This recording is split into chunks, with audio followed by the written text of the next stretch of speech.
ఇది ప్రజా వేదిక.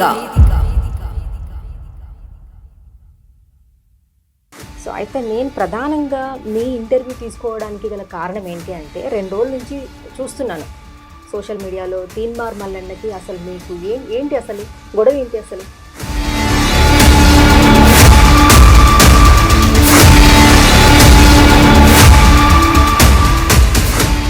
నిజంగా కోర్టు ఫీజు 10 లక్షలు ఉంటుందా? 10 లక్షలు ఒకటేసారి ఉండదు.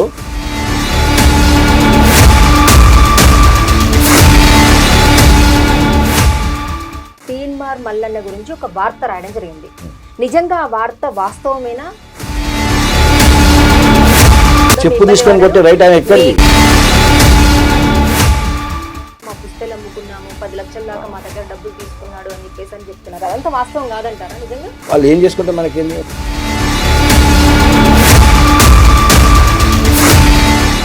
ఒక అడ్వకేట్ దగ్గరికి వెళ్తే కేసునంతా కూడా నానుస్తూ ముందుకు తీసుకెళ్తారు, ఆస్తులంతా కూడా కరగదీసేస్తారు, న్యాయం జరిగే వరకు కూడా ఆ పర్సన్ ఉంటాడో చచ్చిపోతాడో కూడా తెలియదు అని చెప్పేసి అని ఒక విమర్శ ఉంది. ఇప్పుడు ఏం చేస్తున్నారంటే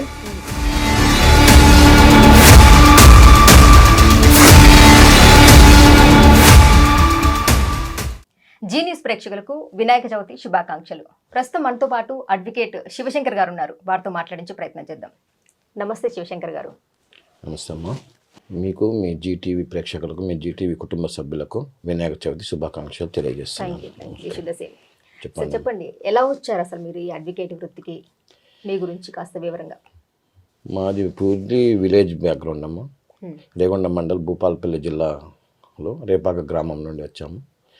ఫస్ట్ నుండి కూడా మాది చాలా మిడిల్ ఫ్యామిలీ కుటుంబం.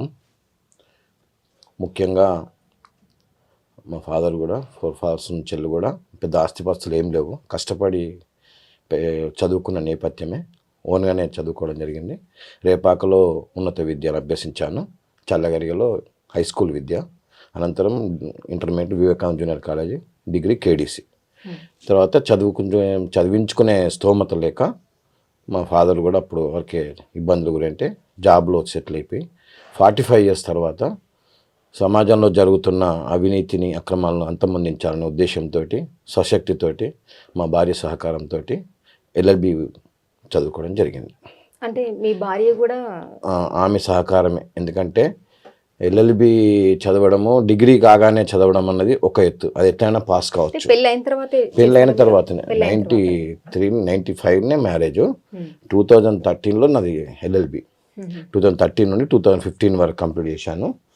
అనంతరం చేశాను. అయితే ఎల్ఎల్బి చదవడం మా భార్య సహకారం. ఎందుకంటే నేను డే మొత్తం జాబ్ చేసుకొని వచ్చి నైట్ 10 నుండి 2 o'clock వరకు ప్రిపేర్ అయ్యేది. అది ఎగ్జామ్స్ టైంలోనే. ఆదర్శ కళాశాలలో బూల విద్యాసాగర్ సార్ నా గురువు. సార్ నాకు అసలు వితౌట్ ఎంపీ తీసుకోకుండా నాకు అడ్మిషన్ ఇచ్చాడు. Sir great. ఈ సందర్భంగా సార్ కూడా ధన్యవాదాలు తెలియజేస్తున్నాను. కుటుంబ నేపథ్యం ఒకటి, జరుగుతున్న పరిస్థితులు ఒకటి, నాకు జరిగిన పరిస్థితులను బట్టే ఎల్ఎల్బి అనేది సార్థకమైంది. ఎల్ఎల్బి వృత్తిలోకి వచ్చిన తర్వాత నేను ప్రీవియస్లీ పడ్డ కష్టాన్ని, నేను అడ్వకేట్స్ ద్వారా పడ్డ ప్రాబ్లమ్ని ఎవరు ఫేస్ చేద్దానే ఉద్దేశంతో నేను అడ్వకేట్గా వృత్తిని ఎంచుకున్నాను. అంటే మీ ఆవిడే దీనికి కారణం, ప్రధాన కారణం అని చెప్పారు. అంటే ఆమె కూడా ఎల్ఎల్బి ఏమైనా చేసిందా లేదంటే కనుక? అలా ఏం లేదు, నాకు సహకారం చేసింది. నైట్ పూట స్నాక్స్ చేసి ఇవ్వడము, పైన రూమ్ వేసుకుని పైకి వచ్చి నాతో పాటు బోరు కొట్టిన ఉండడం. ఆమె ఇటంగానే పడుకునేది. జాబ్ చేసి వచ్చేసి వెళ్ళిపోతా కదా, పడుకునేది. పడుకునే టైంలో పక్కనే ఉండే స్నాక్స్ ఇవ్వడం. నేను మార్గదర్శి చిట్ ఫండ్లో జాబ్ చేసేది. 93 2017 వరకు 7 వరకు కూడా చేశాను. చిట్ ఫండ్లో జాబ్ చేసేది. చిట్ ఫండ్ జాబ్ చేసుకున్నప్పుడే మ్యారేజ్ అయింది, సెటిల్ అయిపోయినాం. తర్వాత రియల్ ఎస్టేట్ అని అది ఇదని చేసడం జరిగింది. కాంట్రాక్ట్ కూడా చేశాను. ఆ సందర్భంగా ఎల్ఎల్బి చేయవలసి వచ్చింది.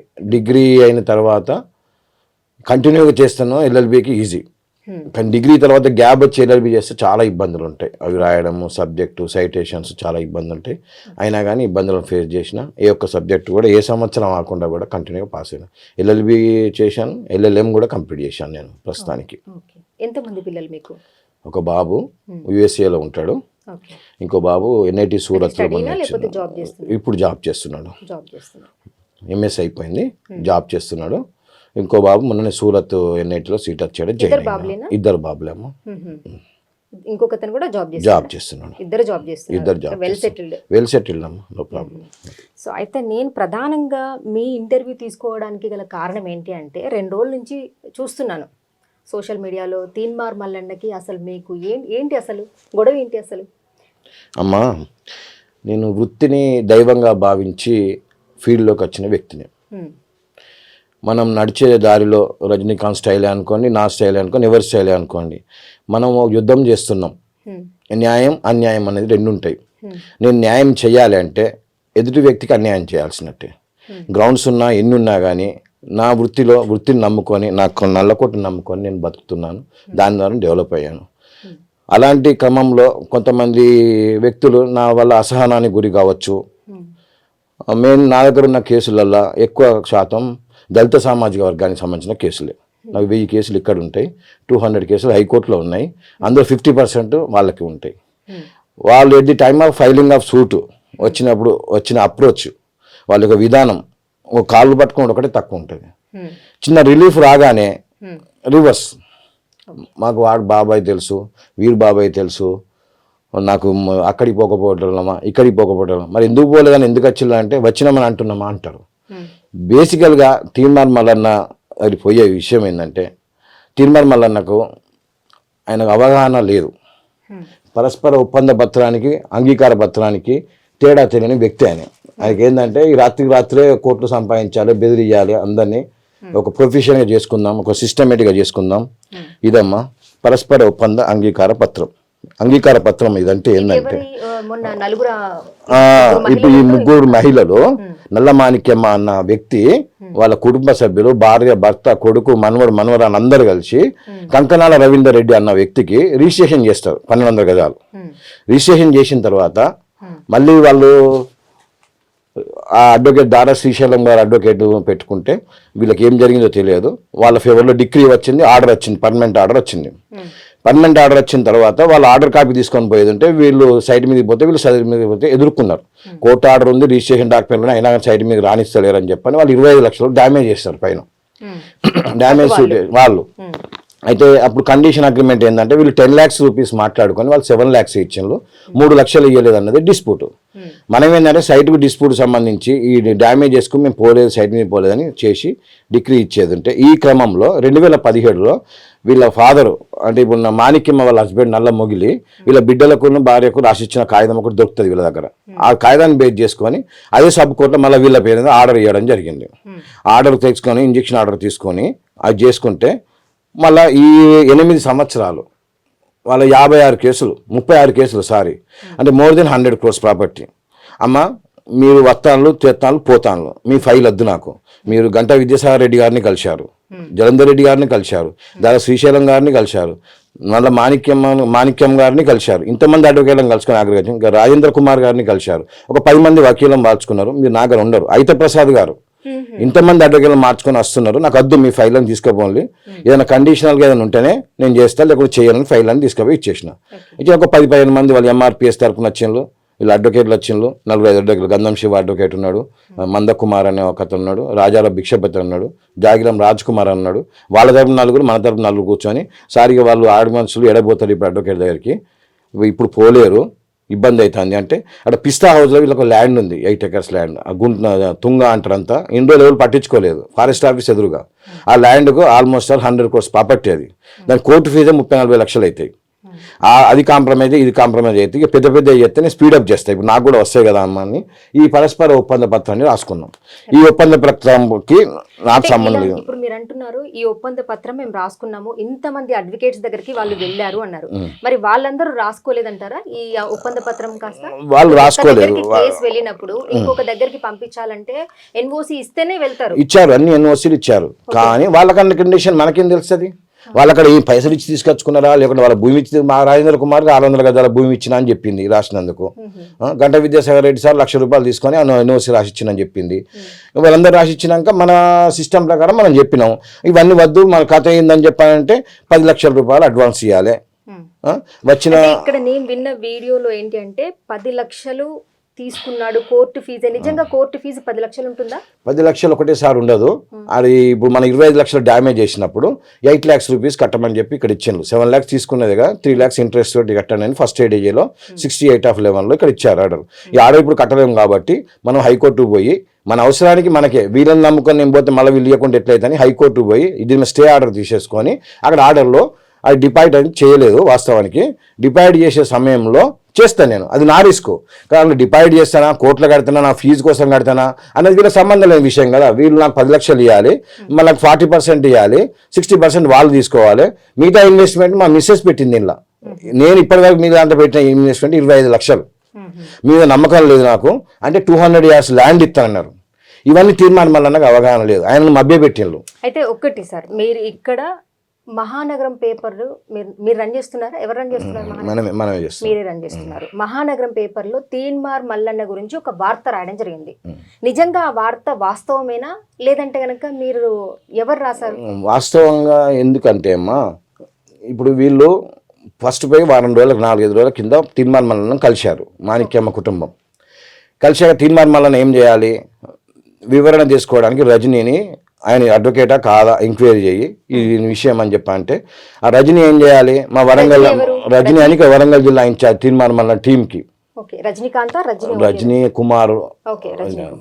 అయితే ఈ రజనీ ఏం చేయాలి, మా వరంగల్ హన్మకొండ బార్ స్టేషన్లో పోయి ఇక శివశంకర్ అన్న పేరు మీద ఎన్రోల్మెంట్ ఉందా, నెంబర్ ఉన్నదా, అసలు ఆయన అడ్వకేటేనా, లేకుంటే ఇలా మా దగ్గర కంప్లైంట్ వచ్చింది, మరి మీరు సెటిల్ చేస్తారా, మేము చెయ్యన్నా అని అడగడం అన్నది ఒక పద్ధతి తెలుసుకొని. అట్లా అడగకుండా ఫోన్ చేసి అన్న ఎప్పుడు కలుద్దాం, ఏం చేద్దాం, వాళ్ళ సంగతి ఎందుకు, మన సంగతి చూడు, మనం సెటిల్ చేసుకుందాం.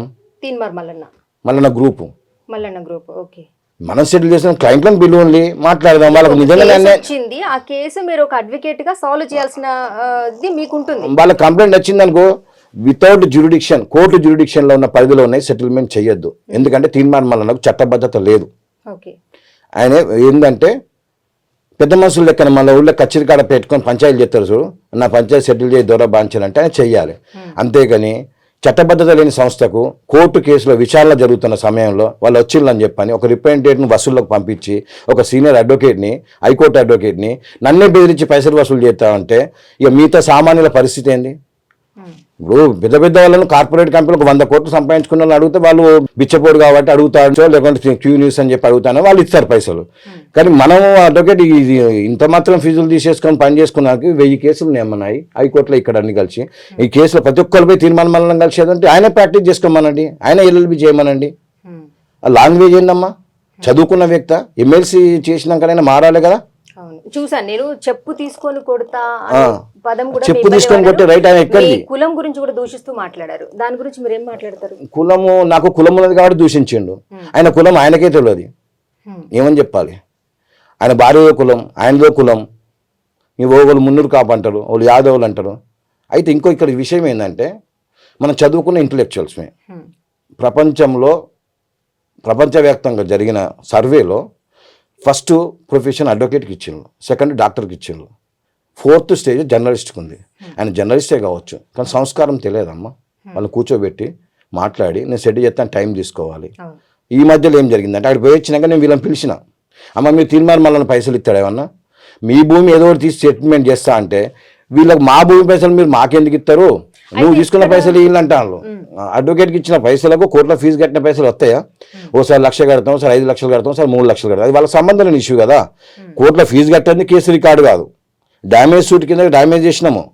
అది అక్కడ 100 కోట్లకు ప్రాపర్టీ డాక్యుమెంట్కు సేలరీ డాక్యుమెంట్ కోసం స్పెసిఫిక్ పర్ఫార్మెన్స్ చేసినాం. వీళ్ళ దగ్గర ఉన్న 10 రూపాయల స్టాంప్ పేపరు, 100 రూపాయల స్టాంప్ పేపర్లే, ఓ రిజిస్ట్రేషన్ డాక్యుమెంట్లు ఉన్నాయి. ఈ ల్యాండ్ మీద 2013లో 7 లక్షలు తీసుకుంటారు, 2004లో 7 లక్షలు తీసుకుంటారు. మరి 2017లో సుధాకర్ అనే వ్యక్తి దగ్గర ఆయన వచ్చేసి ల్యాండ్లోని చూడండి సార్ అంటే ఈ ల్యాండ్ ఇప్పిస్తే 2017లో 10 లక్షలు తీసుకున్నారు, 3 లక్షలు రిజిస్ట్రేషన్ పైసలు కట్టిండ్రు. ఆ 10 లక్షలు ఇప్పటివరకు కట్టారు. వీళ్ళు తీసుకున్నాడే కానీ కట్టుడు ఉండదు. ఏమైందమ్మా అంటే ఇవ్వత్తానే సార్ కడదాం సార్ అంటాడు.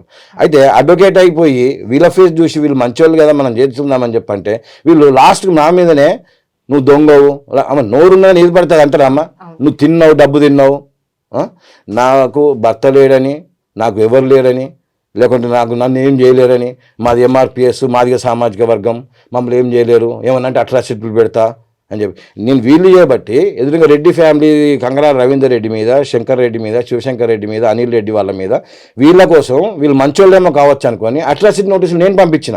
నేను బదనామైనా, అటు వాళ్ళతో బదనామైనా, ఇటు వీళ్ళతో బదనామైనా. కనీసము అవగాహన లేని వ్యక్తి మాట్లాడిన వ్యక్తులు నేను మాట్లాడుతానమ్మా. ఎల్ఎల్బి అంటే 3 సంవత్సరాలలో 30 సబ్జెక్టులు ఉంటాయి. గోక్ ఉంటుంది, లా ఆఫ్ ప్రొఫెషన్ ఉంటుంది, వృత్తి ధర్మం ఉంటుంది, ఇట్లా ప్రొఫెషన్ ఆఫ్ లా ఉంటుంది, సబ్జెక్ట్ ఉంటుంది. మళ్ళీ ఎల్ఎల్బి చదువుకున్న తర్వాత అదే నేను కూడా అనగలుగుతా, చూత్యా నా కొడుక, దొంగ నా కొడుక, చెప్పు తీసుకొని కొడతా. కానీ నా సంస్కారం అడ్డం వస్తుంది కదమ్మా. చూసి నా వ్యూవర్స్, నా ఫేవర్స్, నా వ్యూవర్స్ ఎందుకంటే నోటికి ఎంత వస్తే అంత మాట్లాడడం. ఎవరైనా అది జర్నలిస్ట్ అయినా, ఒక పోలీస్ అయినా, ఒక లాయర్ అయినా, ఎవరైనా మాట్లాడారు. మేము ఓట్లు వేస్తే గెలిచిండు. అయ్యా బాంచిన జిల్లా కోర్టుకి వచ్చి దండం పెట్టిండు. డాక్టర్లము, అడ్వకేట్లము, గ్రాడ్యుయేట్స్ వేసినాం. మా సమస్యలు పరిష్కరించు. ఈ భూమి పంచాయతీ నువ్వు చేసేది. మా జూనియర్ అడ్వకేట్లు మస్తు సమస్యలు పడుతున్నారమ్మా. ఎవ్రీ క్యాంటీన్లో కానీ, ఆర్టీజీ బస్ స్టాండ్లలో, అన్న క్యాంటీన్లు, ఆంధ్రప్రదేశ్లో అన్న క్యాంటీన్లు పెట్టిండ్రు. నీకు తెలివి దమ్ము ఉంటే రేవంత్ రెడ్డి గారి దగ్గరికి పోయి క్యాంటీన్లు పెట్టించేసేయి. రోడ్ల మీద కూర్చొని తింటున్నారు, టిఫిన్ బాక్సులు తెచ్చుకొని తింటున్నారు. ఆంధ్రప్రదేశ్లో జూనియర్ అడ్వకేట్స్కి నెలకు 10,000 రూపాయలు ఇస్తున్నారు. వైఎస్ఆర్ విద్యాజ్యోతి అనే, లేకపోతే వైఎస్ఆర్ లా స్కీమ్ కింద నెలకు 10,000 ఇస్తున్నారు అప్రెంటిస్ అడ్వకేట్స్కి. వాళ్ళు ఎవరి దగ్గర చేయనవసరం లేదు. ఇక సీనియర్ అడ్వకేట్ దగ్గర మేము ఇస్తే 5,000, 6,000 రూపాయలు ఇస్తున్నాం. మేము 5,000, 6,000తో ఏం లైఫ్ కొనసాగుతుందమ్మా? ఈయన తెలివితేటలు ఉండేది ఉంటే ఇలాంటి సమస్యల మీద కొట్లాడాలి. కానీ పొద్దున్న లేస్తే భూముల పంచాయతీలు, ఏ భూమి మీద, ఏ సర్వే నెంబర్ మీద ఏ భూమి ఉన్నది, ఎవడు అక్రమ నిర్మాణం చేస్తాను గదా చేయాల్సింది. అది దానికి సూచనకు ఒక సిస్టమ్ ఉంటుంది. పోలీసు వాళ్ళు ఉన్నారు. ఇప్పుడు ఇన్కన్వీనియన్స్ గురించి చేసిన రంగనాథ్ సార్ని ఎవరేమన్నా అంటారా? దేవుడని కొలుస్తున్నారు. కానీ ఇలాంటి వ్యక్తులు చట్టబద్ధత లేని వ్యవస్థ. మహిళలు వెళ్ళి ప్రధానంగా మా పుస్తలు అమ్ముకున్నాము, 10 లక్షల దాకా మా దగ్గర డబ్బులు తీసుకున్నాడు అని చెప్తున్నారు. అదంతా వాస్తవం కాదంటారా? నిజంగా వాళ్ళు ఏం అమ్ముకుంటే మనకెందుకమ్మా? వాళ్ళకి మనకేమో ఇప్పుడు హాస్పిటల్కి పోతాం, ప్రాణం మీదకి వచ్చింది, ఎన్నో పోతాను, మన ప్రోమ పెట్టుకుంటాం, మనం ఏమో చేస్తాం, కట్టుకుంటాం, పని అయిపోతుంది. వాళ్ళు ఏం చేసుకుంటే మనకేంది? మన అగ్రిమెంట్ కాగితం ప్రకారం పైసలు కట్టిరా లేదా? ఇంట్లో ఎక్కడైనా నేను డబ్బులు రిటర్న్ ఉన్నాయా? పని చేస్తానన్నది పని చేసిన. ఇక్కడ ఆ కాగితం తీసుకొచ్చి, ఆర్డర్ కాపీ తీసుకొచ్చేసి డిస్మెంటల్ ఆర్డర్ పెట్టాయంటే హైకోర్టులో బిల్డింగ్ డిస్మెంటల్కి ఇచ్చింది. నా యొక్క ఆర్డర్ మీద బేస్ చేసుకొని వాళ్ళు కాంప్రమైజ్కి వచ్చిండ్రు. మున్సిపాలిటీ వాళ్ళు వచ్చిండ్రు, పని ఆపేది, నోటీస్ ఇచ్చిండ్రు. అక్కడ కేసు క్లోజ్ చేసుకొని కాంప్రమైజ్ చేసుకుంటే మీ పని నడవాలని చెప్పారు. అప్పుడు వీళ్ళు వచ్చిండ్రు. ఏదో ఒకటి తీసుకొని పైసలు తీసుకోవాలి. కానీ వీళ్ళే అమ్ముతారు, వీళ్ళే పైసలు తీసుకుంటారు, వీళ్ళే కోర్టులో ఓడిపోతారు, వీళ్ళకే డిగ్రీ ఉండదు. ప్లస్ మళ్ళీ 17లో 10 లక్షలు తీసుకుంటారు ఇదే భూమి మీద. మళ్ళీ ఇప్పుడు పైసలు ఇస్తానంటే తీసుకోరు. ఈ పైసలు ఇచ్చేసి అక్కడ 100 కోట్లు 50 కోట్లు తీసుకుంటారు. ఏం న్యాయమ్మా? ఇలాంటివి నువ్వు చేసినావు, ఎందుకు చేసినావు సార్ అని మీరు అనొచ్చు. కాదంటే ఏమాత్రం గుంజాయిష్ న్యాయం చేయొచ్చు వీళ్ళకు అని అనుకున్నాం. కానీ ఎవరు చెప్తే అందరికి పోవడము, మేము దళితులము, మమ్మల్ని ఏం చేయలేము అని. ఆ దళితులు అన్నదానికి అందరూ అట్లా ఉండకపోవచ్చు. ఇలాంటి వ్యక్తుల వర్గం, దళిత సామాజిక వర్గం డెవలప్ కాలేకపోతుంది. వీళ్ళకు నెలకు 100 కోట్లు ఇచ్చినా కానీ డెవలప్ కాదు. ఎందుకంటే వీళ్ళకు నేచర్ ఆఫ్ స్వభావం మారాలి. కష్టపడి బతుకుదాము, ఈ గవర్నమెంట్ స్కీమ్ల వల్ల కాదు అని 20 సంవత్సరాలు చూస్తున్నా అదే జీవితం, అదే కథ. ఎట్లా డెవలప్ అవుతారు? ఇక మళ్ళీ ఈ 10 లక్షలకు ప్రతి నెల వడ్డీ నా దగ్గర తీసుకెళ్తున్నారు. వడ్డీ పైసలు నేను కడుతున్నా. వెంకట ఉన్నాడు, ఆయన వస్తారు, పైసలు తీసుకొని వెళ్తాడు. వాళ్ళు అప్పు తెస్తే మనకేం? ఇప్పుడు 1 కోటి రూపాయలు వస్తే ఆశతో 10 లక్షలు పెట్టుబడి పెట్టిండ్రు. ఆ కాన్సిక్వెన్సెస్ వాళ్ళు ఫేస్ చేయాలి. ఇవన్నీ తినమని మళ్ళీ నాకు తెలుసా? అరే బోషిడి చెప్పు తీసుకొని కొడతా, చెప్పు తీసుకొని కొట్టే రైట్ ఈయనకి ఎక్కడది? అసలు చట్టం ఏం చెప్తుంది? జడ్జి గారికే లేదు, పోలీసు వాళ్ళు కూడా. ఇప్పుడు మీరు అక్కడ అంటున్నారు జడ్జీలను కూడా బెదిరిస్తాడు అని చెప్పేసి. ఇక్కడ ఉన్నటువంటి రజని వాళ్ళ రిపోర్టర్ సంథింగ్ ఎవరు, అది రజనీ చెప్పాలి. మీరు రజనీ చెప్పాలి. రజనీ అన్నోళ్ళు, రజనీ తిన్మాల్ మల్లన్న, అసలు తిన్మాల్ మల్లన్న కమిటీలు పెట్టుకునే రైట్ ఎక్కడదండి? కమిటీలు పెట్టుకొని మండల స్థాయి కమిటీలు, జిల్లా స్థాయి కమిటీలు, రాష్ట్ర స్థాయి కమిటీలు పెట్టుకొని అంటే ఏ ఏరియాలో ఆ ఏరియాలో వసూలు చేసుకోమని చెప్పి చట్టబద్ధత ఉన్నదా? రేవంత్ రెడ్డి, బండప్రకాష్ గారు, కోదండరామ్ సారు అలాంటి ఇంటెలెక్చువల్స్ ఉన్న సభలో ఇలాంటి వ్యక్తి ఉండడం. క్రిమినల్ కేసులు ఉన్నాయి. ఆర్ఎస్ ప్రవీణ్ కుమార్ గారు చెప్పలేదా? ఇన్ని క్రిమినల్ కేసులు నేను ఎట్లా ఎమ్మెల్సీ అవుతారని చెప్పాను లేదా? కానీ ఎమ్మెల్సీ అయినాక మారుతాడు కావచ్చు అని నమ్మినాం మనం.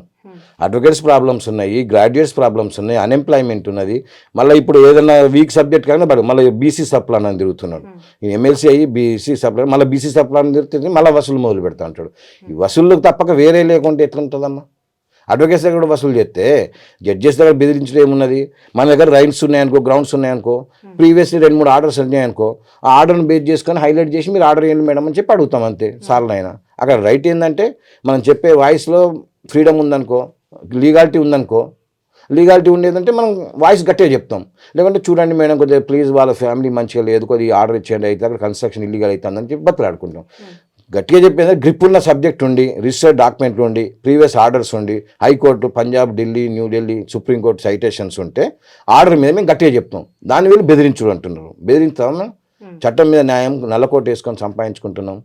మాకు సీనియర్ న్యాయవాదులు అంటే గౌరవం ఉన్నది. మీరు ఏదైతే వాళ్ళతో ఒప్పందం చేసుకున్నారో నిజంగా వాళ్ళకి 60 మీకు 40 అన్నట్టు ఇది న్యాయబద్ధమైందేనా? న్యాయబద్ధమే. ఎందుకంటే వాళ్ళ ఇన్వెస్ట్మెంట్కే అవుతుంది. అది మొత్తం అయితే గ్యారంటీ లేదు. వీళ్ళు ఏం చేస్తారంటే ఒక్కటి జనాలు ఎక్కువగా ఏమంటారంటే ఎక్కడైనా కానీ ఒక అడ్వకేట్ దగ్గరికి వెళ్తే కేసునంతా కూడా నానుస్తూ ముందుకు తీసుకెళ్తారు, ఆస్తులంతా కూడా కరగదీసేస్తారు, న్యాయం జరిగే వరకు కూడా ఆ పర్సన్ ఉంటాడో చచ్చిపోతాడో కూడా తెలియదు అని చెప్పేసి అని ఒక విమర్శ ఉంది.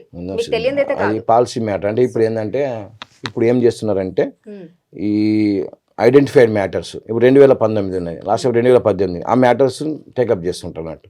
2020 బాబు ఎంక్వైరీ పీరియడ్ అని పెడతారు. 2019 రాగానే ఎవిడెన్స్ ట్రీట్ చేస్తా అంటారు. ఈ గౌరవ సుప్రీంకోర్టు ప్రధాన న్యాయమూర్తి గారు చంద్రచూడ్ గారు వచ్చిన కానీ కొద్దిగా చేంజ్ అయింది, స్పీడప్ అయిపోయింది, పబ్లిక్లో కూడా అవేర్నెస్ వచ్చింది. ఎవ్రీ మంత్లీ లోక్ అదాలతులు ఫైల్ చేస్తున్నారు. లోక్ అదాలత్ ద్వారా వచ్చిన వాటికి సెటిల్మెంట్ కూడా చేస్తున్నారు.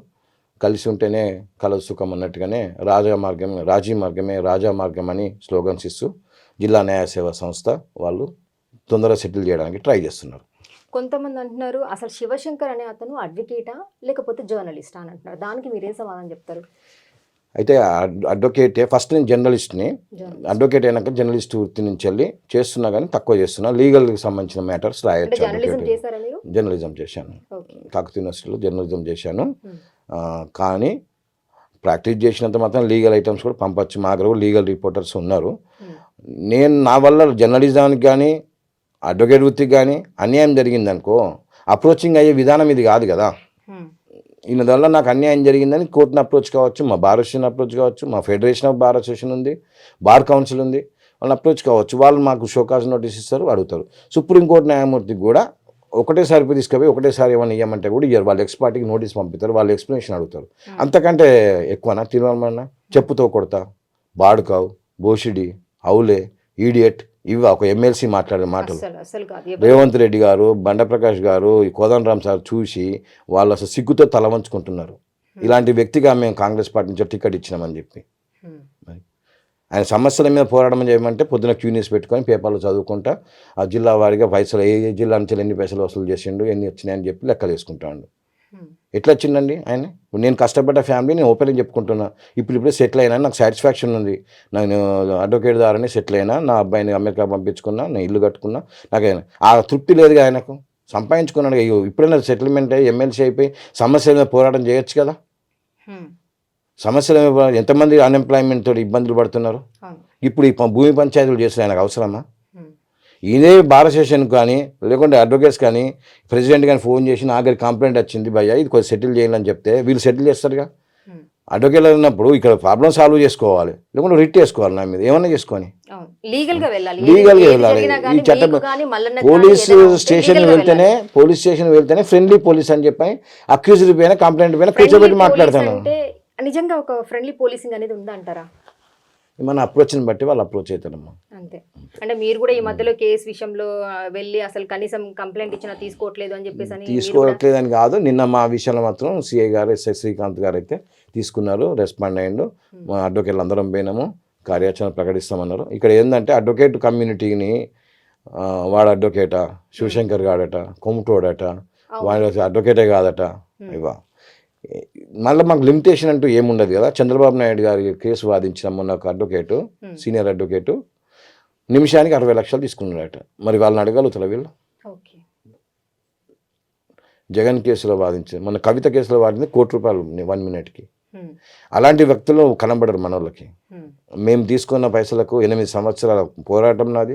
నేను డిగ్రీలు పాస్ చేయించిన ఉన్న వాళ్ళ దగ్గర తీసుకున్నా పర్లేదు కానీ సామాన్య మానవుడు వచ్చినా కూడా వాళ్ళకి న్యాయం జరగట్లేదు, వాళ్ళని కూడా అదే తరహాలో అయితే తిప్పుతున్నారు. వీళ్ళు అవకాశం ఉన్నదమ్మా, మాకు అడ్వకేట్ పెట్టుకునే కెపాసిటీ లేదు అని చెప్పి వీళ్ళు కోర్టును అప్రోచ్ అయితే ఫ్రీ లీగల్ ఎయిడ్ కూడా ఇస్తారు, ఆ ప్రొవిజన్ కూడా ఉన్నది. కానీ వీళ్ళకి ఇట్లా పెట్టగానే చెట్టు పెట్టగానే ఇప్పుడు ఇమీడియట్గా కావాలి కదా. 2017లో వీళ్ళే అమ్ముతారు, వీళ్ళే డబ్బులు తీసుకుంటారు, 14లో తీసుకుంటారు. మళ్ళీ ఇప్పుడు వాళ్ళకి అమ్మిన వాళ్ళ దగ్గర వాళ్ళు కన్స్ట్రక్షన్ చేస్తా అంటే వాళ్ళ అప్రోచ్ అవుతారు. ఆర్డర్ కాపీ తీసుకొని పోయి ఆర్డర్ ఇచ్చినాక మళ్ళీ ఇలా పైసలు తీసుకోవాలి. అంటే వీళ్ళు పెట్టుబడి పెట్టద్దు, వట్టినే పైసలు రావాలి. ఎట్లా వస్తాయి? కోట్ల రూపాయలు రావాలి. ఓపిక లేదు. ఇవన్నీ మళ్ళీ నాకు చెప్పరు. వీళ్ళు మోసం చేసిండు, 10 లక్షలు తీసుకున్నాడు. 10 లక్షలు వెనక ఎంత స్టోరీ ఉన్నది మళ్ళీ నాకు తెలియదు. ఆయన కనీసం పరస్పర అంగీకార పత్రానికి ఉన్న ఒప్పంద పత్రానికి తేడా తెలుస్తలేదండి. ఆయన ఏం చదువుకున్నాడు? ఆయన గ్రాడ్యుయేట్ ఎట్లా అయిందో తెలుస్తలేదు. చదువుకునే ఓపిక లేకుండా చదివియాలి, చదువు వచ్చిన వాళ్ళని పెట్టుకోవాలి. అంటే ఇప్పుడు ఆ మహిళలు మీ మీద చేసినటువంటి ఆరోపణలు కూడా కరెక్ట్ కాదంటారు? 100% కాదు. ఎందుకు కాదు? వాళ్ళ రిస్క్ కోసం వాళ్ళు డబ్బులు తెచ్చిచ్చిళ్ళు, నా ఇంటికి తీసుకొచ్చిళ్ళు, గాళ్ళు పట్టుకున్నారు, బతలాడిన్లు. ఇప్పుడు వచ్చి నువ్వు దొంగవు, నేను వాళ్ళను పంపిస్తున్నానంటే ఆపుతున్నానంటే నేను పైసలు తీసుకుంటాను అట్లా నోరున్నాను అంటారా అమ్మ? ప్రూవ్ చేయాలి. అది అంటే ఎట్లా అవుతుందా? అట్లా అంటే వాళ్ళు ఏంటంటే మేము మహిళలము, మమ్మల్ని ఎక్కడికి రానివ్వట్లేదు, మా పుస్తకాలు కూడా అమ్ముకున్నాం, 10 లక్షల దాకా పెట్టుకున్నాము అని చెప్పేసి అదే మాట్లాడుతుంది. అది వాళ్ళ రిస్క్ అమ్మ. ఇంకోటి ఏంటంటే వాళ్ళు పోయేదంటే వాళ్ళ కోసం నేను పోలీస్ స్టేషన్లో ఫోన్ చేసి కేసులు తీసేయించిన రోజులు ఉన్నాయి. వాళ్ళు పోయి ఐతప్రసాద్ దగ్గరికి, అడ్వకేట్ గారి దగ్గరికి పోయి 6 నెలలు టైం వేస్ట్ చేసేవారు. అక్కడ కన్స్ట్రక్షన్ అయింది. నా దగ్గరికి వస్తలేరు కదా అని నేను పట్టించుకోలేదు. అప్పుడు ఆ టైంలో వీళ్ళు పైసలు తీసుకొని ఒప్పుకున్నారు. వీళ్ళే ములుగు దగ్గర సీతక్క వాళ్ళు తెలిసిన కుమారస్వామి అని ఉండే కాంగ్రెస్ పార్టీ అధ్యక్షుడు, ఆయన దగ్గర 5 లక్షలు తీసుకున్నారు. ఇక్కడ వరంగల్ పోలీస్ హెడ్ క్వార్టర్లో పనిచేసే దగ్గర 5 లక్షలు తీసుకుంటారు. ఎక్కడ పైసలు వస్తే అక్కడికి పోయి వాళ్ళు ఏదంటే సంతకం పెడతారు. ఫస్ట్ అయితే పైసలు కలవగానే సంతకాలు పెట్టుకొచ్చి ఆ అగ్రిమెంట్ల మీద నేను కొట్లాడు. లేట్ కదా అమ్మ, ఒక భూమి మీద ఒకటే డాక్యుమెంట్ ఉండాలి. మళ్ళీ తీసుకొచ్చిన దగ్గర మళ్ళీ కాల్ చేసి మాట్లాడడం ఏం జరిగింది అంటే దానికి సంబంధించిన డీటెయిల్స్ ఏం తెలుసుకోలేదా? ఎవరు? ఇప్పుడు వాళ్ళు వేరే దగ్గర నుంచి వేరే లాయర్స్ దగ్గర కూడా వెళ్ళారు, అడ్వకేట్స్ దగ్గరికి, అక్కడ నుంచి మళ్ళీ వచ్చేసారు. అవును, నా దగ్గరికి మళ్ళీ ఇది కేసు తీసుకొస్తే మళ్ళీ నేను దీని మీద ఫైట్ చేస్తాను. సీనియర్ అడ్వకేట్లు అమ్మ, వాళ్ళకి ఎందుకు ఈ రిస్క్? రోజు పొద్దున్న 6 గంటలకే వస్తుంది. ఇవాళ జరిగిన డెవలప్మెంట్ మరి పొద్దున ఎక్కడైతుంది? నాకు ఓపిక ఉంది కాబట్టి కూర్చోబెట్టి చాయ్ ఇస్తా, టిఫిన్ ఇస్తా, అన్నీ చేస్తా. మా మిస్సెస్ కూడా రెస్పెక్ట్ ఇస్తుంది. కేసులు ఉన్నాయి కదా, ఎక్కువ కేసులు ఉన్నాయి, ఒకటే వస్తాను ఇక 30 కేసులకు, 30 కేసులు 30 మంది వస్తారుగా, ఎందుకులే అని ఊకున్నాము. కానీ ఇక పెరిగిపోయింది బాగా. డబ్బులు ఎప్పుడు ఇస్తావు, వసూలు చేసుడు అని. వాళ్ళు నాకు రాసిచ్చిన ప్లాట్ కూడా అగ్రిమెంట్ చేసి ఇద్దామని ప్లాన్ చేసి, అంటే మా ప్లాట్లు అమ్మి మాకే ఇస్తావా నువ్వు? నాకు రాసిచ్చిన ప్లాట్ని అమ్ముదామనుకున్న అవసరం ఉంటే వాళ్ళ బాధ చూడలేక, మా ప్లాట్ మాకే అమ్మి మా పైసలు ఇస్తావా, నువ్వు తీసుకున్న పైసలు అంటారు. నాకు కేసు కిందకి ఇచ్చిన పైసలు, కోర్టు ఖర్చులకు ఇచ్చిన పైసలు, ఈ అగ్రిమెంట్ లెక్క రాసి చదువుకొని సంతకం పెట్టాలి. నేను రిటర్న్ ఇస్తానని ఎక్కడ రాసలేదు కదా. కోర్టు ఖర్చులకు పెట్టినాయి, కోర్టు ఫీజు కట్టిన బాబు పైసలు ఇస్తారా? డబ్బులు నలుగురు మనుషులు ఉన్నారు, వాళ్ళకు దీని సంతకాలు ఉన్నాయి, వేలి ముద్దలతో సహా వాళ్ళ పేర్లు ఉన్నాయి. వాళ్ళ మనుషులే కదా తీసుకొచ్చింది. వాళ్ళు కోరుకున్న వ్యక్తులు, వాళ్ళు రాసిచ్చిన కాగితాలే. వాళ్ళు 1కి 4 సార్లు చదువుకోవాలి. ఇగో తమ్ ఇంప్రెషన్స్ 4, ఇగో వాళ్ళ నలుగురి తమ్ ఇంప్రెషన్లు. ఇవన్నీ తీర్మానం మన చదివే ఓపిక ఉండదు. ఆయన నిమిషానికి 1 లక్ష వసూలు చేయాలి. ఇది చదివితే ఏమవుతాయి? 1 లక్ష రావుగా. అవగాహన అన్నప్పుడు, డ్యామేజ్ అవుతున్నప్పుడు అన్ని చదువుకొని ఒక స్థిరత్వానికి వచ్చిన తర్వాత చేయాలి. మీ తీర్మానం మళ్ళీ దగ్గరికి పోతే పైసలు వస్తాయి అమ్మాయి, మీరు దాన్ని మాట్లాడదామంటే అటు వాళ్ళు వస్తలేరు, వాళ్ళు వర్కౌట్ అవుతలేదు, వీళ్ళ నేనే ఎత్తలేడు. కనీసం శివశంకర్ దగ్గర వసూలు చేద్దామని చెప్పి ప్లాన్ చేసిండు. ఒక అడ్వకేట్ దగ్గర పనిచేసేది వరంగల్ జిల్లాలో, వరంగల్ అడ్వకేట్ని. నాది రూరల్ బ్యాక్గ్రౌండే, నాకు దమ్మున్నది. నేను అడ్వకేట్ జర్నలిస్ట్ని, ఈ లోకల్నే. నా చదువు ఇక్కడనే, నా ఉద్యోగం ఇక్కడనే, నా వ్యవస్థ ఇక్కడనే. 30 సంవత్సరాల నుంచి 86 నుండి ఉంటానమ్మా. నాకుండదా గ్రిప్పు? నా ధైర్యం నాకు లేదు. ఆయనకు అవగాహన లోపం చేయబట్టే తొందరపాటు. మాట్లాడిన తర్వాత తను మాట్లాడేసిన మాటలు అవన్నీ కూడా ఆయనకు అవగాహన లేదు. అడ్వకేట్ మా అసోసియేషన్స్ వాళ్ళు వాళ్ళ డైరెక్షన్ ప్రకారం వాళ్ళ దృష్టికి తీసుకెళ్ళడం జరిగింది. సుబేదారి పోలీస్ స్టేషన్లో కూడా కేసు పెట్టడం జరిగింది. ఆయన ఒక ఎమ్మెల్సీ గౌరవప్రదమైన పోస్ట్లో ఉన్నాడు. ఇప్పటికైనా మారాలి, వసూళ్లు బంద్ చేసుకోవాలి, బెదిరింపులు బంద్ చేసుకోవాలి. లైవ్ క్యూనిస్ లైవ్లో కాకుండా మాట్లాడుకున్న తర్వాత సమస్య సాల్వ్ చేసుకోవడం పెరిగింది. చెప్పినా కదా, నాకు రజనీ పంపించి వసూల్లో తోలిండు కదా. రజనీ వసూళ్ళకే పంపించిండు. పంపించినాక అక్కడికి పోయి పంపాలి. నేనే రాశాను, 100% నేను రాశాను. రాయకుంటే ఇంకా ఎక్కువ అవుతాంటారు కదా. నాలంటోడే భయపడి పైసలు పట్టుకుపోయి ఇచ్చేయండి. మామూలు జనాల పరిస్థితి ఏంది? ఆ రజనీ అన్నాడు మా భారత స్టేషన్ పై అడగాలి శివశంకర్ అయినా అడ్వకేటా కాదా, వాడు అడ్వకేటే కాదట అన్నాడు. అంటే డైరెక్ట్ గా మీకైతే మా తిన్మర్ మల్లన్న అప్రోచ్ అవ్వలేదు కానీ ఈ రజనీ ద్వారా మీకు కాల్ వచ్చింది. భోషుడికి అంటాడా, భోషుడికి అంటాడు, అది అసలు లాంగ్వేజ్ ఏంది? భోషుడికి అంటాడు, లుచ్చా అంటాడు. నేను కూడా అనొచ్చు లుచ్చా, భోషుడికి, ఈడియట్, అవులే అని. కానీ నాకు సంస్కారం అడ్డం, నేను చదువుకున్న వ్యక్తిని. ఆయన బోకర్ని పట్టుకొని నేనేమంటా, నాకు వ్యవస్థ ఉన్నది. చెడ్డీ లాగుతాడు వచ్చిన తీర్మానం వలన 500 కోట్ల ఆస్తులకు ఉన్నాడు. 70 కేసులు ఉన్నాయి క్రిమినల్ కేసులు. ఒక క్రిమినల్ కేసు ఉంటే మనం నిద్ర పట్టదు. 70 కేసులు ఉన్నాయంటే ఎంత మొండోడు ఎంత చిల్లరగాడైతే ఉంటాయి. అలాంటికి మన రేవంత్ రెడ్డి గారు ఎమ్మెల్సీ ఇచ్చిండు. ఈ ఎమ్మెల్సీ ఇచ్చాక మాట్లాడు కావచ్చు అని చెప్పి మనం అనుకుని ఓట్లేసినాం. ఓట్లేసిన వాళ్ళకే ఇప్పుడు చుక్కలు చూపెడతాడు. వాళ్ళ సమస్య కూడా ఇప్పుడు కాంట్రవర్షియల్ అయి పడిపోయింది కదమ్మా.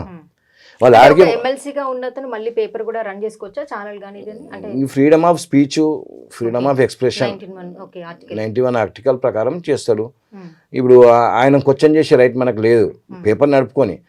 కానీ మల్లన్న టీం అని పెట్టి వసూలు చేయడం తప్పు. దీంట్లో డిఫమేషన్ కూడా ఉంది కదా, మళ్ళీ డిఫమేషన్ వేస్తూ ఉంటాం. మాట్లాడితే మాట్లాడకుంటే తప్పు. మా రాష్ట్ర శాఖ అధ్యక్షుడు, జిల్లా శాఖ బాధ్యులు శాఖలు పెట్టుకోండి ఎవరండి, మండలాలు పెట్టడం ఎవరు, మండల కమిటీలు వేసిన ఎవరు? ఈ తీర్మానం వల్ల కమిటీ పెట్టడానికి చట్టబద్ధత ఉందా? వసూలు చేయడానికి వాళ్ళకి రైట్ ఉంది. రేవంత్ రెడ్డి గారు ఏం చేస్తున్నారు, బండప్రకాష్ గారు ఏం చేస్తున్నారు? వీళ్ళందరికీ బాధ్యత లేదా? తీసి రోడ్డు మీద పడేషన్లు, ఆయన మీద యాక్షన్ తీసుకోరా? చిన్న దానం నాగేంద్రం ఇష్యూ అయితే కామ్ అయిపోయిన అందరూ రెస్పాండ్ అయ్యారు. మరి తిరుమల మల్లన్నకి ఎందుకు ఎగ్జామ్షన్ ఇస్తున్నారు? ఓ బీసీ బిడ్డ అనా? అట్లా ఎన్నికల కోసం పేరేం కాకుండా ఏం చేస్తున్నారు? మన ఎమ్మెల్యేలైనా ఎమ్మెల్సీలైనా కానీ ఎన్నుకోబడ్డ గ్రాడ్యుయేట్స్ ఎన్నుకోబడ్డ వ్యక్తే కావచ్చు. కానీ ఇన్ని క్రిమినల్ కేసులు ఉన్నాక ఎమ్మెల్సీ అయినాక చూస్తే ఇదే చిల్లర రాజకీయాలు చేసేది ఉంటే రేపు కాంగ్రెస్ పార్టీ భవితవ్యం మారిపోతుంది కదా. భవిష్యత్తులో బీఆర్ఎస్ పార్టీ ఇబ్బందులు గురి చేసింది అని చెప్పి విరక్తి చెందిన జనాలు కాంగ్రెస్ పార్టీని ఎంచుకున్నారు. కాంగ్రెస్ పార్టీలో ఇదే సంస్కృతి కొనసాగితే జనాలు మళ్ళీ ఏమైనా మళ్ళీ బీజేపీ కోసం పోవడం వస్తుంది. మళ్ళీ బీజేపీకి అవకాశం ఇచ్చినట్టు అవుతుంది. పెద్ద పెద్ద నయం లాంటి పెద్ద పెద్ద వాళ్ళే పులందేవిలో ఉంటే వాళ్ళే ఇట్లా వసూలు చేసి అక్రమాలు చేసిన వాళ్ళు అడ్రస్ లేకుండా పేర్లు. తీర్మానం మల్లన్న ఎంత? ఒక చట్టాన్ని గౌరవించాలి, న్యాయ వ్యవస్థ అంటే గౌరవం ఇచ్చాలి. చట్టంతో నాకు పని లేదు, న్యాయంతో పని లేదు, ఓషిడికే చిల్లర నా కొడుక చెప్పు తీసి కొడతా. అడ్వకేట్ వృత్తి నాది, అడ్వకేట్ వృత్తి. నా కోర్టుకు నాకు రెస్పెక్ట్ ఇవ్వమంటాను. ఇది తీసేసినాక నన్ను ఏమన్నాను అడ్వకేట్. నేను అక్కడ చైర్కు బెంచ్కి మేము దండం పెడతాం కదా, కోర్టు లోపల పోయినప్పుడు దండం పెడతాం, బయటకు వచ్చినప్పుడు దండం పెడతాం, ఇట్లా అంటాం. జడ్జి గారి దగ్గరికి పోతాం, వాళ్ళు మాదికి చూడరు. కానీ మేము రెస్పెక్ట్ ఇచ్చేది చైర్కి, కానీ మా ప్రొఫెషన్కి రెస్పెక్ట్ ఇవ్వమంటున్నాం. న్యాయవాదుల సమస్యలు పరిష్కరించవు, డాక్టర్ సమస్యలు పరిష్కరించవు. ఎన్ని సమస్యలు, అన్ఎంప్లాయ్మెంట్ ఉంది, అన్ఎంప్లాయ్మెంట్ ఎంప్లాయీస్, స్టూడెంట్స్, వీళ్ళందరి సమస్యలు పరిష్కరించవు. ఓన్లీ పొద్దున్న లేచి వార్తలు చదివి ఏ జిల్లా నుండి ఎంత వచ్చిందని వసూలు చేయడం ఇదా? ఇది సమస్య. నాకు తీర్మానం వల్ల ఇలాంటి గొడవ లేదు. ఆయనకు అవగాహన రాహిత్యము, బెదిరించేది డబ్బులు వస్తాయి, ఈ 10 లక్షలు వస్తాయి, ఈ 10 లక్షలకి మాట్లాడుకున్నాడు. ఎన్ఓసి దేనికి ఇవ్వాలి? వాళ్ళు రాసుకత్తి ఇస్తా, వాళ్ళకి ఏ కేసులో వాళ్ళకే తెలియదు. అన్ని కేసులు నా దగ్గర 36 కేసులు ఉన్నాయి, 8 సంవత్సరాలు ఉన్నాయి. మా బార్ అసోసియేషన్ వాళ్ళు ఏది చెప్తేనే అది వింటాను. అంటే ఇప్పుడు మీరేదో ల్యాండ్ విషయంలో మీరేదో చేస్తున్నారు కదా కేసు విషయంలో, సో ఇక్కడ మాకు ఈ లాయర్ ఈ వద్దు, ఈ అడ్వకేట్ వద్దు అని చెప్పేసి కనుక వేరే వాళ్ళ దగ్గరికి వెళ్తే మీరు ఇస్తా. ఎందుకు ఇవ్వను కానీ దీని కండిషన్ ప్రకారం ఇస్తా. రాసుకోవడం ఎందుకు ఇక లేదు ఇవ్వాలి అని చెప్పి మా బార్ అసోసియేషన్ తీర్మానం చేసిన మీకు ఎంతైతే ఒప్పందం ఉందో దాని ప్రకారం మీ ఫీజు మీకు ఇస్తా. లేదు నువ్వు ఫీజు తీసుకోకుండా ఇచ్చేసే మేము చెప్తున్నాం కదా, మా బార్ అసోసియేషన్ వాళ్ళు ఆర్డర్ ఇచ్చింది అనుకోండి, ఇచ్చేస్తాను. నేను వాళ్ళకి రెస్పెక్ట్ ఇవ్వాలి కదా. ఇప్పుడు ఎవరో చిల్లరగాళ్ళు వస్తారు మన ప్రొఫెషన్లో, వాళ్ళ కోసం చేస్తే ఎట్లుంటది? ధర్మం కోసం పనిచేస్తున్నాము. కొన్ని హైయర్ అథారిటీ వాళ్ళు ఎవరైతే ఉన్నారో వాళ్ళు చెప్పినట్లుగా నేను 100% నడుచుకుంటాను. తీర్మానం వల్ల చెప్పే ఫైనల్ విషయం ఏంటంటే, ఏదైనా సబ్జెక్ట్ మాట్లాడినప్పుడు దాని మీద పూర్తి అవగాహనతోటి మాట్లాడాలి, విషయం తెలుసుకోవాలి, బోత్ పార్టీస్ తోటి మాట్లాడాలి. నేను యాజ్ అడ్వకేట్ అని చెప్తున్నా, జర్నలిస్ట్గా అయినా చెప్తున్నా. నాకు కూడా సమస్యలు వస్తున్నాయి. నాకు ఎవరు నచ్చినా కూర్చోబెడతా, వీళ్ళతో అయిన తర్వాత తెల్లారి మళ్ళీ వాళ్ళని పిలుస్తా, మాట్లాడి కౌన్సిలింగ్ ఇచ్చి కంక్లూడ్ కానప్పుడే కోర్టు ద్వారా అప్రోచ్ కావడం జరుగుతుంది. అంతేగాని నాది కొనసాగించమని చెప్పే అన్న అర్హత లేకపోవచ్చు. నోటి దురుసు తగ్గించుకుంటే మంచిది. తీర్మానంలో చెప్తున్నా. సమస్యలు నీ గ్రాడ్యుయేట్స్ ఎంతో కష్టపడి ఓట్లేషన్లు నేను నమ్ముకున్నారు, వాళ్ళ సమస్యలు తీర్చు. భూముల పంచాయతీలు చేయడానికి కాదు. భూముల పంచాయతీ కమిటీలు వేసి ఆ కమిటీలన్నీ రద్దు చేయమంటున్నా రాష్ట్ర వ్యాప్తంగా. లేదంటే నేను చట్టపరంగా నేను ఎదుర్కొంటా. ఏది ఫేస్ చేయడానికి నాకు తెలుసు. అనర్హత వేటేయించుతా ఎమ్మెల్సీగా నేను కూడా ఫేస్ చేస్తాను. మా అడ్వకేట్స్ అందరూ కూడా కార్యాచరణ ప్రకటిస్తాం త్వరలోనే. Thank you sir, thank you sir. Right అమ్మా, థ్యాంక్ యూ. సో ఇదండి తీన్మార్ మల్లన్న 2 రోజుల నుంచి కూడా మనకి సోషల్ మీడియాలో వీడియోస్ శివశంకర్ గారి గురించి పెట్టడం జరిగింది. వీడియోస్ అంటే చెప్పు తీసుకొని కొడతాను, ఇంకేదో భాష ఏ విధంగా మాట్లాడారు అనేది ఆ వీడియో చూస్తే ప్రతి ఒక్కరికి తెలుస్తుంది. ఫ్రీడమ్ ఆఫ్ ఎక్స్ప్రెషన్ ఉంది, కానీ ఫ్రీడమ్ ఆఫ్ ఎక్స్ప్రెషన్ ఉంది కదా అని చెప్పేసి అని మనకి నోటుకు వచ్చింది ఏది పడితే అది మాట్లాడడం కరెక్ట్ కాదు అని చెప్పేసి అని ఒక జర్నలిస్ట్గా నా ఉద్దేశం. అది పొలిటీషియన్ అయినా, ఒక పోలీస్ అయినా, ఒక లాయర్ అయినా, ఒక జర్నలిస్ట్ అయినా, ఒక సామాన్య పర్సన్ ఎవరైనా కానీ, బయట వ్యక్తులు ఎవరైనా కానీ నోరుంది కదా అని మాట్లాడితే దానికి సంబంధించింది డిఫమేషన్ కూడా ఉంటుంది, అంటే పరువు నష్టం దావా కూడా వేస్తారు. సో దీనికి ఒక అధికారంలో ఎమ్మెల్సీగా ఉన్నటువంటి తీన్మార్ మల్లన్న గారు ఒక గౌరవప్రదమైనటువంటి వృత్తిలో ఉన్నారు. సో ఆ వృత్తిలో ఉండి ఇలాంటి మాటలు, సరే వాళ్ళకి అన్యాయం జరిగిందా న్యాయం జరిగిందా అనేది కోర్టు ఉంది, పోలీస్ స్టేషన్స్ ఉన్నాయి, అన్నీ ఉన్నాయి, న్యాయం ఖచ్చితంగా జరుగుతుంది. ఒకవేళ శివశంకర్ సార్ అన్నట్లు తినేదైనా మాట్లాడి ఉన్నా, లేదంటే కనుక ఎక్కువగా అమౌంట్ తీసుకున్నా, లీగల్ పరంగా కాకుండా ఏం చేసినా కానీ వాళ్ళు అన్ని ఎవిడెన్స్తో ముందుకు వెళ్ళొచ్చు, వాళ్ళకి జరిగే న్యాయం వాళ్ళకి జరుగుతుంది. ఎవరికైనా, అక్కడ డబ్బున్న వాళ్ళకైనా, పేదవాళ్ళకైనా, బడుగు బలహీన వర్గాలకైనా, ఎవరికైనా కానీ ఇక్కడ ఏంటి అంటే ఎవరైనా కానీ వచ్చినప్పుడు అసలు ఏం జరిగింది, ముందేం జరిగింది, ఇప్పుడు ఏం జరిగింది అనేది ప్రతి ఒక్కటి పూర్వాపరాలు తెలుసుకొని దానికి సంబంధించి మాట్లాడి ముందుకు వెళ్తే ఒక ఎమ్మెల్సీగా గౌరవప్రదమైనటువంటి వృత్తిలో ఉన్నటువంటి మల్లన్న గారు ముందుకు వెళ్తే బాగుండేది. కానీ చెప్పు తీసుకొని కొడతా అని చెప్పేసి అని ఒక క్యాస్ట్ గురించి మాట్లాడడం అది కరెక్ట్ కాదేమో అని చెప్పేసి ఒక జర్నలిస్ట్గా, ఒక మహిళా జర్నలిస్ట్గా నా ఒపీనియన్ నేను మాత్రం చెప్పాను. సో ఇదండి శివశంకర్ గారితో మనం మాట్లాడింది. సో ఇంకొక పర్సన్తో మళ్ళీ కలుసుకుందాం. చూస్తూనే ఉండండి జీ న్యూస్ గంగా ప్రవాహం. అంతవరకు సెలవు, నమస్కారం. న్యాయం వైపు నిలబడే గలం గంగా ప్రవాహం. For latest updates subscribe to Zee news. ఇది ప్రజా వేదిక.